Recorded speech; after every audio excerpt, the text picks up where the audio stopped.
Hello, a very good evening to all my dear students. Jai Hind, Namaskar and welcome to Online Benchers Express 365 Current Affairs series on this only channel Online Benchers. सभी बच्चों का आज के इस evening session में बहुत बहुत स्वागत है और एक बार फिर हम लोग एक्सप्रेस 365 करंट अफेयर्स को लेकर के आपके सामने हाजिर हैं। तो 2020 की आज अंतिम शाम जिसकी विदाई करने के लिए हम लोग यहां पर आए हैं और कल एक नई किरणों के साथ हम लोग वर्ष 2021 का पूरे तहे से स्वागत करने जा रहे हैं। तो आज सबसे पहले आप सभी बच्चों को आज के इस आखिरी शाम की बहुत बहुत बधाई और आने वाले नव वर्ष में आपका जीवन नई तरंगों और नई उमंगों से भरा हो। तो टीम ऑनलाइन बेंचर्स की ओर से आप सबों को आने वाले नव वर्ष की और आपके परिवारजनों को आने वाले नव वर्ष की बहुत बहुत शुभकामनाएं।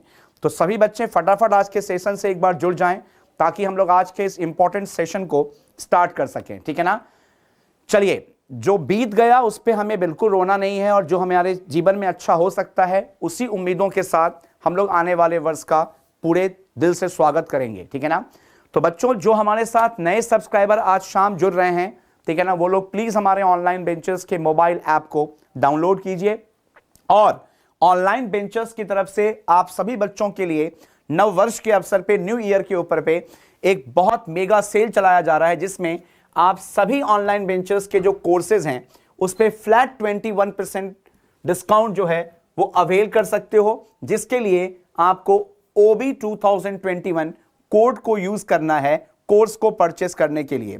और ये जो ऑफर है जिसके अंदर हम 21% फ्लैट डिस्काउंट दे रहे हैं ऑनलाइन बेंचर्स के सभी कोर्सेज पे, ये वैलिड रहेगी आज रात 31 दिसंबर को 12 बजे 11:59 तक। ये ध्यान रखना है।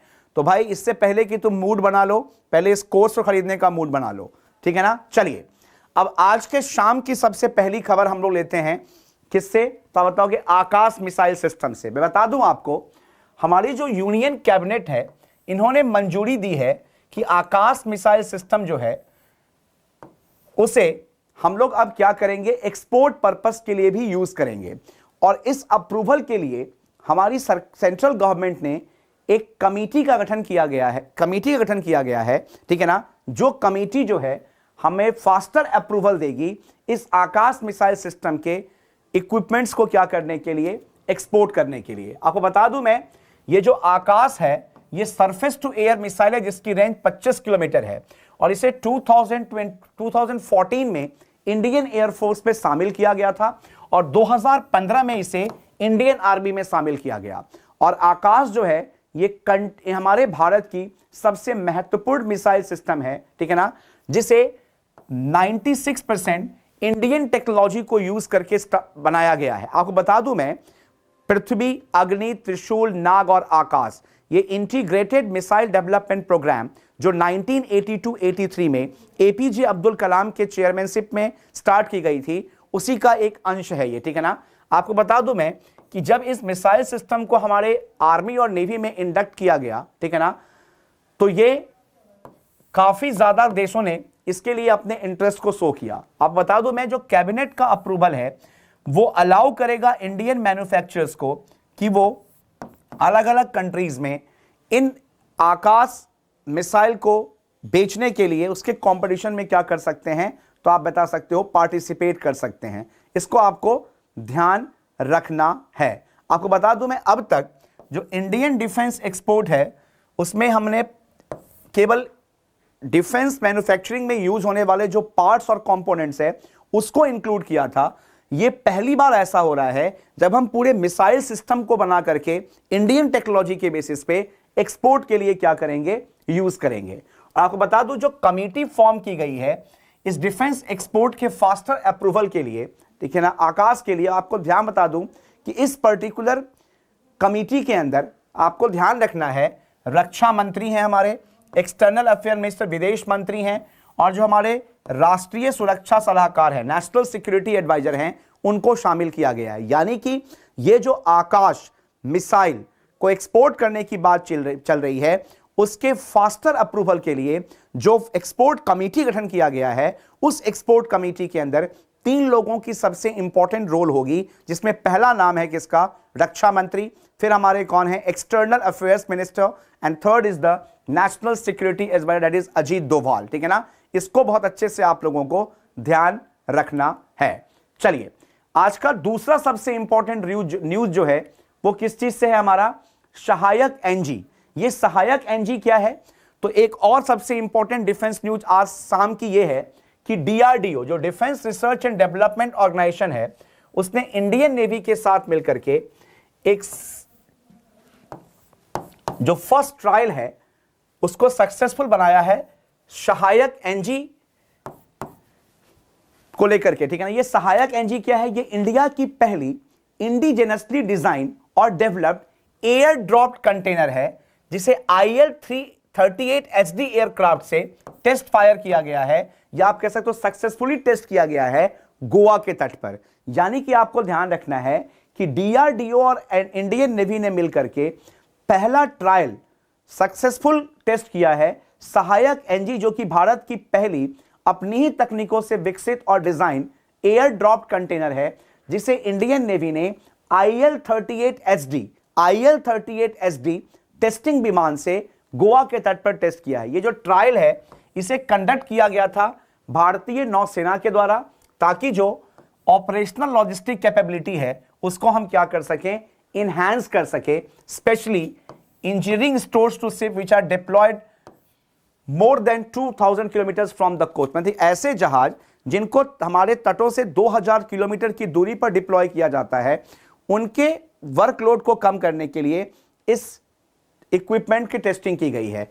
It will reduce the requirement of ships to come close to the coast to collect spares and stores. इसको ध्यान रखना है, यानी कि जो शिप्स तट से 2000 किलोमीटर की दूरी पर स्थित है और उनको फिर तट पर आना पड़ता है कंपोनेंट्स और पार्ट्स को कलेक्ट करने के लिए, ठीक है ना, उनके वर्क टाइम को रिड्यूस करने के लिए इस कैपेसिटी को टेस्ट आउट किया गया है। आपको ध्यान रखना है कि जो 2 डीआरडीओ लेबोरेटरीज हैं, naval science and technological laboratory Visakhapatnam और एडीआरडी जो कि आगरा में है, वो इस सहायक एनजी कंटेनर के डेवलपमेंट में क्या थे, आप कह सकते हो हिस्सेदार थे। इन 2 लेबोरेटरीज के नाम ध्यान रखने हैं, naval science and technological laboratory Visakhapatnam और एडीआरडी आगरा। इसको ध्यान रखना है। जो सहायक एनजी है ये एक एडवांस वर्जन है सहायक MK1 का, और ये newly developed GPS aided air drop. अच्छा, सबसे अच्छी बात यह है कि सहायक एनजी में क्या है, एक GPS इनेबल्ड सिस्टम है, ठीक है ना, और ये एक एयर ड्रॉप कंटेनर है जिसके पास कैपेसिटी है कि ये कैरी कर सकती है payload which that weighs up to 50 kg and can be drop from heavy aircraft. ये 50 किलो के, ठीक है ना, भार को वहन करने की क्षमता रखती है।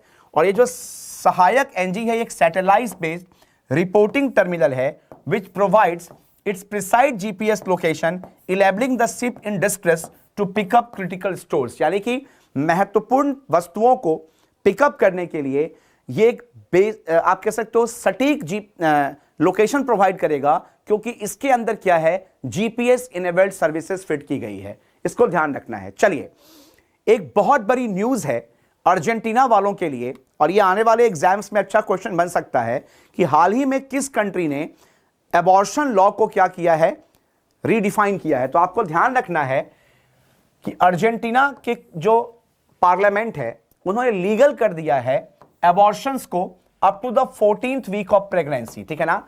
यानी कि अर्जेंटीना में अब तक एबॉर्शन जो है वो इलीगल था, लेकिन इसे वहां के पार्लियामेंट के द्वारा लीगल किया गया है, और जो भी female up to 14th week of pregnancy में है वो अपने बच्चे को अबॉर्ट कर सकती है, ठीक है ना। ये एक ग्राउंड ब्रेकिंग डिसीजन बताया गया है अर्जेंटीना में, ठीक है ना। आपको बता दूं मैं कि ये जो चेंज है अर्जेंटीना के लिए वो हिस्टोरिक है, और इसे अब अर्जेंटीना के अलावा जो लैटिन अमेरिकन कंट्रीज है उसमें भी देखा जा सकता है। आपको बता दूं, इस लॉ को पास करने से पहले जो एबॉर्शंस है वो केवल और केवल परमिटेड था रेप के केसेस में, या अगर किसी वेमेन की हेल्थ काफी सीरियस रिस्क पे है तो रेप केसेस में, और अगर एक वेमेन हाई रिस्क में है अपने हेल्थ को लेकर के, उसी केसेस में अर्जेंटीना में पहले अबॉर्शन अलाउड था। लेकिन अब इसके बियॉन्ड जाते हुए वहां के पार्लियामेंट ने एबॉर्शन को लीगलाइज कर दिया गया है up to 14 weeks of pregnancy. इसको आपको बहुत अच्छे से ध्यान रखना है। और इस बिल को समझा जा रहा है कि ये ग्रेटर ऑटोनॉमी देगा वुमेन्स को over their own bodies and control of their reproductive rights. इसको ध्यान रखना है, यानी कि महिलाओं को अपने स्वास्थ्य के लिए और ज्यादा स्वतंत्रता प्रदान की गई है इस एबॉर्शन लॉ को आप कह सकते हो लीगलाइज करने के बाद। कहां पे? अर्जेंटीना में। चलिए अब एक बहुत इंपॉर्टेंट न्यूज और है आज की शाम की, वो है लाइट हाउस प्रोजेक्ट्स। इसको हमारे प्रधानमंत्री जी कल यानी कि 1 जनवरी 2021 को इनॉग्रेट करने जा रहे हैं। और इस प्रोजेक्ट के अंदर कहा गया है जो कन्वेंशनल हाउसेस को बनने में साल, 2 साल, 3 साल लग जाते हैं, उसके तुलना में ये जो लाइट हाउसेस हैं ये बहुत कम समय में कंस्ट्रक्ट की जाएगी। जो पीएम मोदी हैं हमारे, वो फाउंडेशन स्टोन रखने जा रहे हैं लाइट हाउस प्रोजेक्ट्स का under global housing technology challenge India. ये जो लाइट हाउस प्रोजेक्ट है इसे लॉन्च किया जा रहा है पीएम मोदी के द्वारा under which scheme? Global housing technology challenge, GHTC, global housing technology challenge India. और ये 6 साइट मतलब 6 ऐसे स्थान हैं जो 6 राज्य हैं भारत के, वहां पे इस लाइट हाउस प्रोजेक्ट को स्टार्ट किया जाएगा 1 जनवरी 2021 से। ये जो लाइट हाउस प्रोजेक्ट है it showcases the best of the new age alternate global technology materials and processes in the construction sector for the first time in the country at such a large scale। मतलब इतने बड़े पैमाने पर भारत में पहली बार एक alternative global technology के रूप में ऐसे मटेरियल्स को कंस्ट्रक्शंस पे यूज किया जाएगा जो कम से कम समय में हाउसेस के कंस्ट्रक्शन को कंप्लीट कर सकें।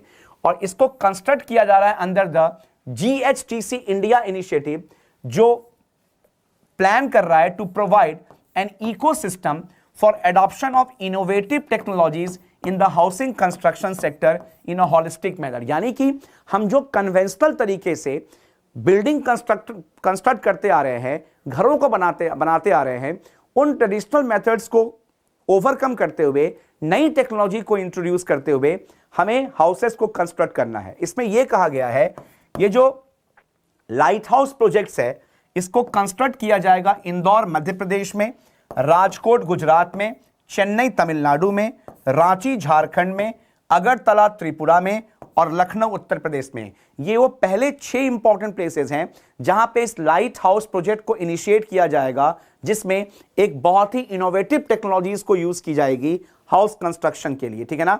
आपको बता दूं कि इसके अंदर लगभग 1000 हाउसेज जो हैं हर लोकेशन पे, ठीक है ना, वो क्या किया जाएगा? कंस्ट्रक्ट किया जाएगा। ठीक है ना। और ये जो प्रोजेक्ट्स हैं it will demonstrate and deliver ready to live houses at an expedited pace within 12 months as compared to conventional brick and other construction। मतलब जैसे हम कन्वेंशनल तरीके से घरों को बनाते हैं और एक लंबा समय लगता है इन घरों को कंस्ट्रक्ट करने में, उसके मुकाबले ये जो लाइट हाउस प्रोजेक्ट है वो घरों को केवल 12 महीने में 12 मंथ्स में कंप्लीट करके रेडी टू मूव इन बना देगा। ठीक है ना। और ये इकोनॉमिकल होगा, सस्टेनेबल होगा, हाई क्वालिटी हाउसेस होंगी और साथ ही साथ ये क्या होगा? ड्यूरेबल भी होगा। इसको आपको ध्यान रखना है।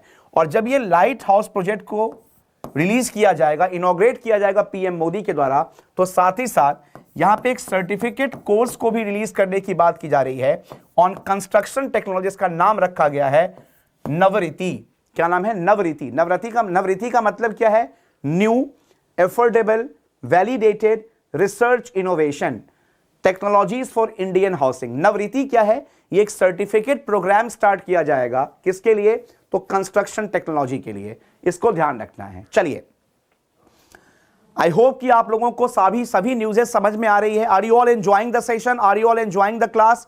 Please do like the session, please do share the session. 31 दिसंबर की आखिरी शाम 2020 के इस आखिरी शाम में ऑनलाइन बेंचर्स आपके लिए इस सेशन को कंडक्ट कर रहा है, तो please show some love and please share the session with your friends. अब देखो, अगला सवाल यह है, Shoolpaneshwar wildlife century.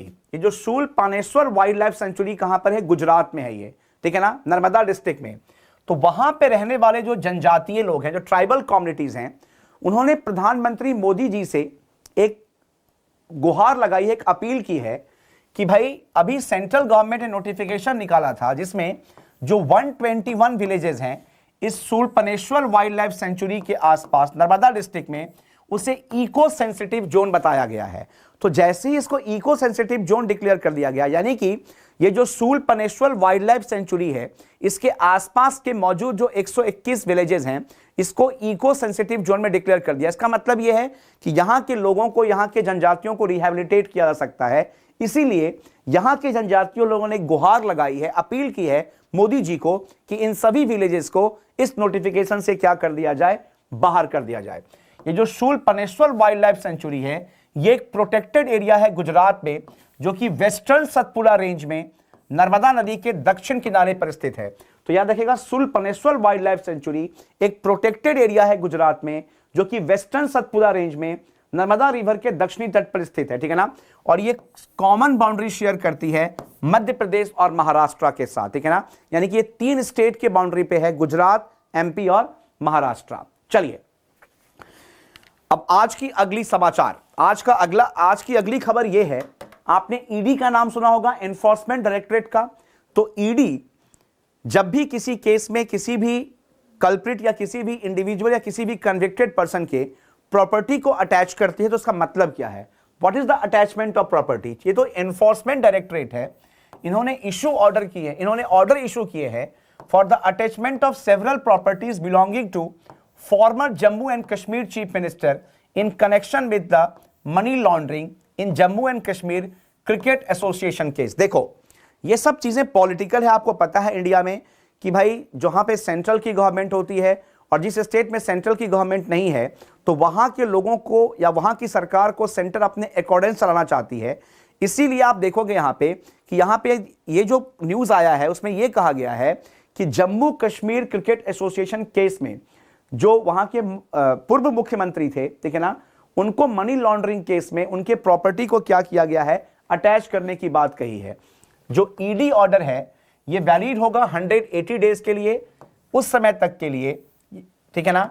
आपको ध्यान रखना है कि prevention of money laundering act के तहत, ठीक है ना, जो former chief minister Jammu Kashmir के उनके सभी प्रॉपर्टी को, ठीक है ना, क्या किया जाएगा, पहले अटैच किया जाएगा और 180 दिन के बाद फिर से रिलीज किया जाएगा।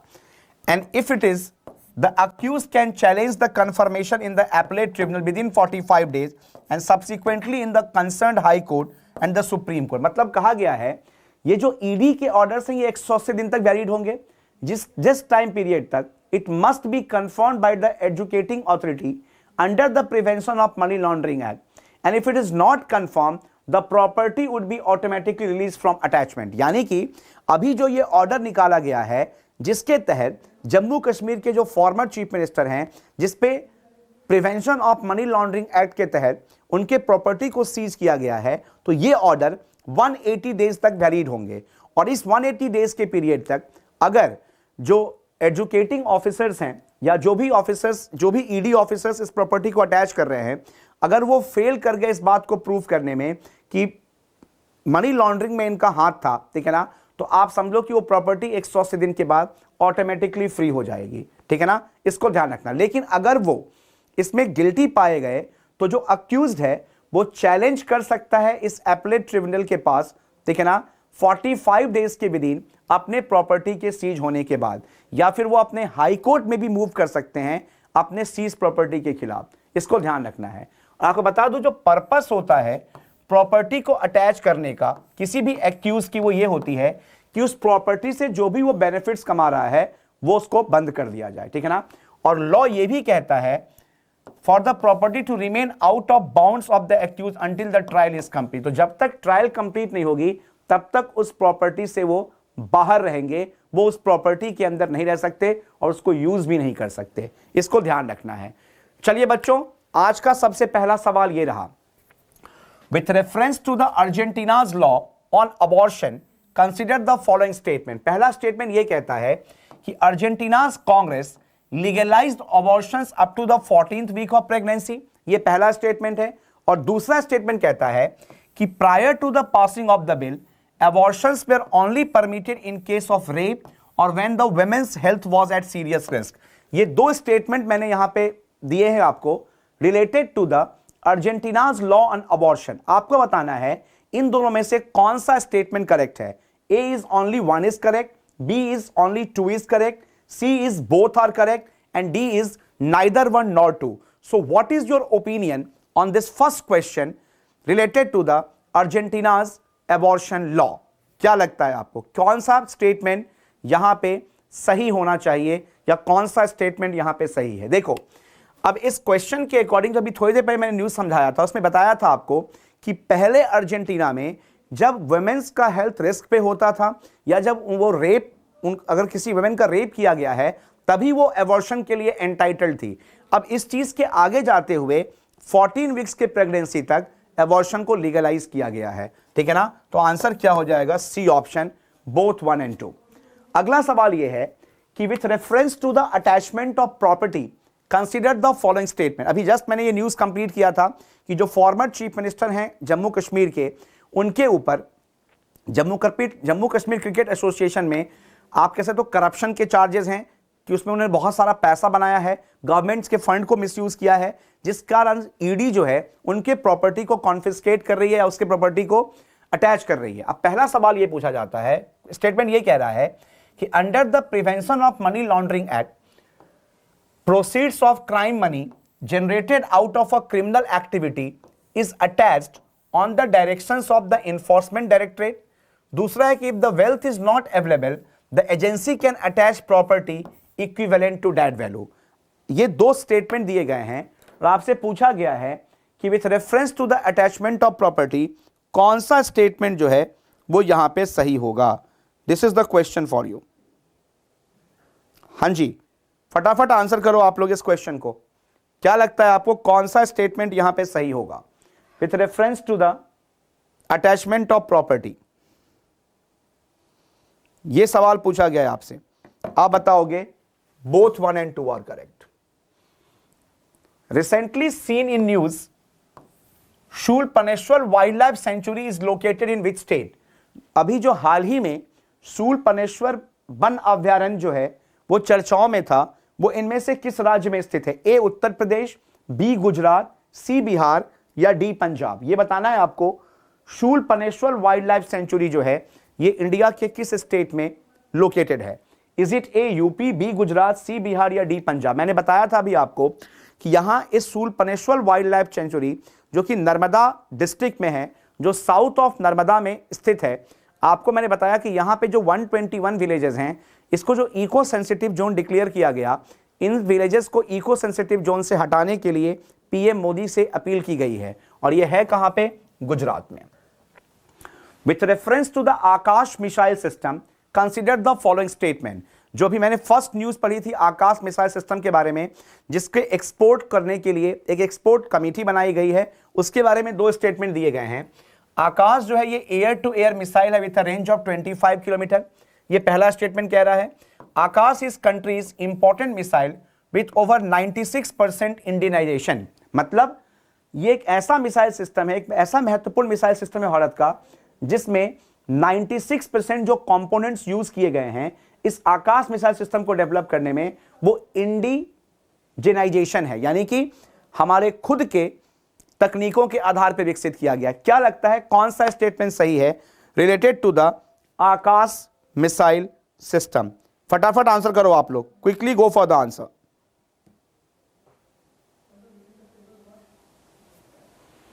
Is it a 1 only? Is it B 2 only? Is it C both are correct? And it is D neither 1 nor 2? क्या लगता है आपको कौन सा स्टेटमेंट सही होगा? तो आप क्या बताओगे?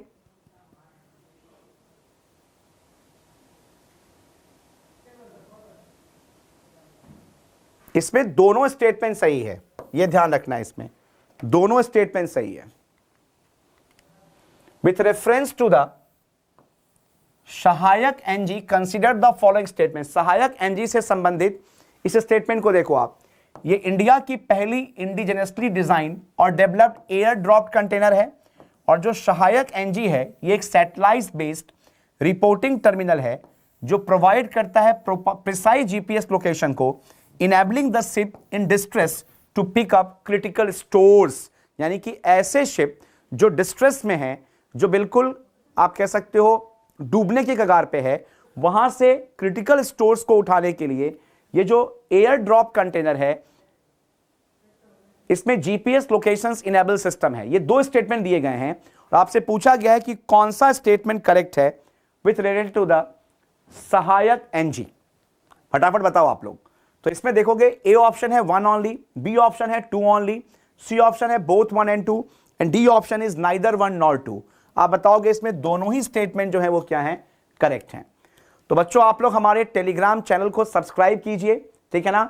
और आप सबों को आज के सेशन में जाने से पहले आने वाले नव वर्ष की अपकमिंग न्यू ईयर के लिए बहुत बहुत शुभकामनाएं। मैं इस बात की कामना करता हूं, पूरा टीम ऑनलाइन बेंचर इस बात की कामना करता है और टीम ऑनलाइन बेंचर्स की तरफ से आप सभी स्टूडेंट्स को, ठीक है ना, a big salute and a big wishes that you along with your family stay blessed, stay healthy and stay prosperous in the upcoming new year, and may this new year bring a lot of happiness in your and your families and loved ones life. Thank you all for attending this session. Love you all. Bye bye, take care. And today is the last day of the 2020. Party hard, rock it and stay safe. Thank you so much. Bye bye and have a great evening ahead. Thank you, thank you, thank you.